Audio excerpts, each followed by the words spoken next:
C'est l'une des plus grosses bourdes de l'histoire de l'arbitrage. Ce mercredi, l'arbitre Gianni Sikazoué a arrêté la rencontre Tunisie-Mali trop tôt.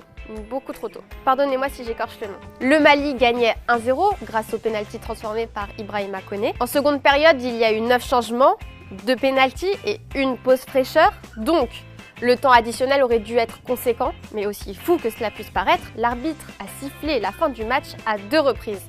Un premier coup de sifflet final a été donné par monsieur Gianni Sikazoué à la 85e. Un deuxième, qu'on croyait définitif, a été fait alors qu'il restait encore une quinzaine de secondes dans le temps réglementaire. Même 90 minutes pour lui, c'était impossible de siffler à ce moment-là, il fallait qu'il arrête 15 secondes avant. Mais alors, que s'est-il passé dans sa tête? Selon RMC Sport, l'arbitre de la rencontre aurait une bonne excuse. Le patron des arbitres africains a tapé du poing sur la table et a défendu son collègue. Et Sam Abdel Fattah a expliqué à des journalistes que Sikazoué a été victime d'une insolation durant la partie, ce qui lui aurait fait perdre sa concentration. À la fin de la partie, l'arbitre de 42 ans aurait ainsi été conduit à l'hôpital, ce qui expliquerait son absence quand la rencontre a été sur le point de reprendre pour quelques minutes, une deuxième fois. Parce que oui, la rencontre a repris alors qu'elle était finie depuis 20 minutes au moins. Les joueurs maliens se sont de nouveau rendus sur le terrain, mais pas l'arbitre, lui il a laissé sa place au 4e arbitre. Par contre, les Tunisiens, à la surprise générale, ne sont pas revenus sur le terrain. Le nouvel arbitre a donc acté l'absence de l'équipe tunisienne et sifflé la fin du match pour la 3e fois. Cette insolation est un début d'explication, mais évidemment cette grosse bourde de l'arbitre fait parler. Pourquoi n'a-t-il tout simplement pas demandé au 4e arbitre de le remplacer au moment où il s'est senti mal?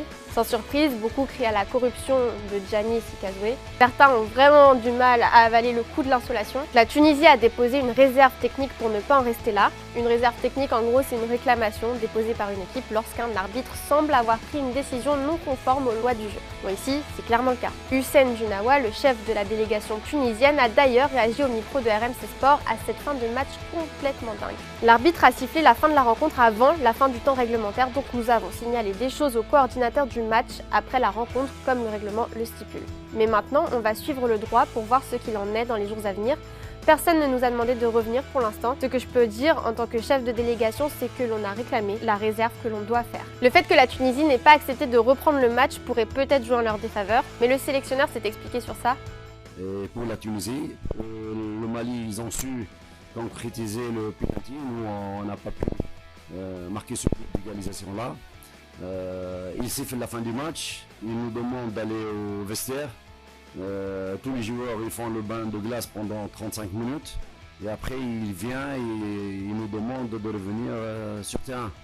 Il siffle à la 89e minute. Ça fait presque 30 ans que je suis dans ce domaine et j'ai jamais vu une situation pareille.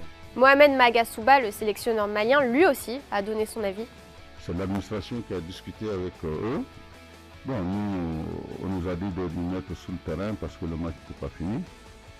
Je crois qu'on n'a pas demandé autre chose et nous sommes mis à leur disposition. Mais malheureusement, l'équipe adverse n'a pas voulu faire sa présence. Un peu plus réservé quand même, on va pas se mentir, mais tu me diras, lui il a gagné le match pour le moment. Espérons en tout cas que la lumière sera vite faite sur cette affaire. En tout cas pour nous, la quotidienne est terminée pour aujourd'hui. On se retrouve demain et d'ici là, n'oubliez pas les amis, vive le foot!